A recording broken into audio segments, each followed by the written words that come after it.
course of this season. Bit of misfortune for all of the different riders and those manufacturers through the course of this year, but on the balance of things, the way the championships have played out with Toprak, Jonathan Ray and Scott Redding as the top 3 riders, and the Manufacturers Championship as well, it has been about right for what 2 performing riders from each team that score in that contest. But the World Championships, the Riders' World Championship and the Manufacturers' World Championship are coming down to this final round. And at the moment, the water is coming up to your ankles. Yeah, and that gives you the perfect illustration of just how much standing water there is.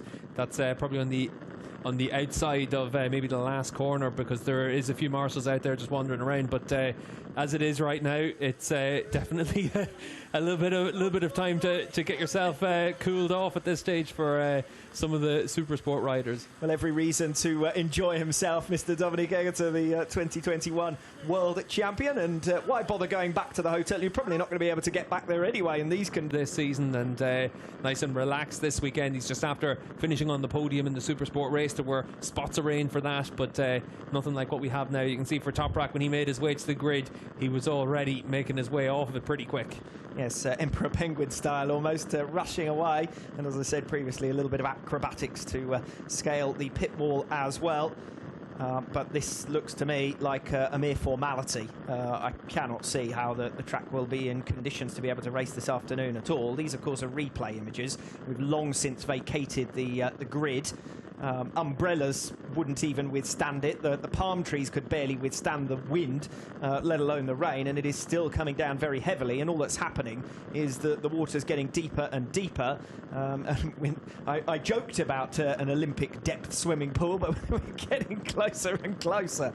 You saw just from the marshal there, the water up to his ankles. Yeah, and it is just keeping to come down at the same degree as well. You can see from these shots just how wet it is out there. And we saw when the safety car was doing its lap just how little visibility there was, especially in that run down towards turn 10. So no real chance of any change in the next while, but certainly for the superbike riders, they're going to just have to come together. They could well be able to talk, as the safety commission. Traditionally we see 3 riders from the safety commission come together and make a decision about what to do. We saw that, if you think back to Laus's Ring in 2016, we had similar conditions to this. Obviously Sepang, we've had similar situations as well. Well, I know who might be the only rider who wants to make sure that something happens this afternoon, and that'll be Jonathan Ray, because if the Superpole race is cancelled, he's going to lose potentially 12 points there. Well, I remember at Assen when we had the snowstorm a few years ago in 2019, Johnny was one of the few riders that was out there saying, oh, we should be able to race in these conditions.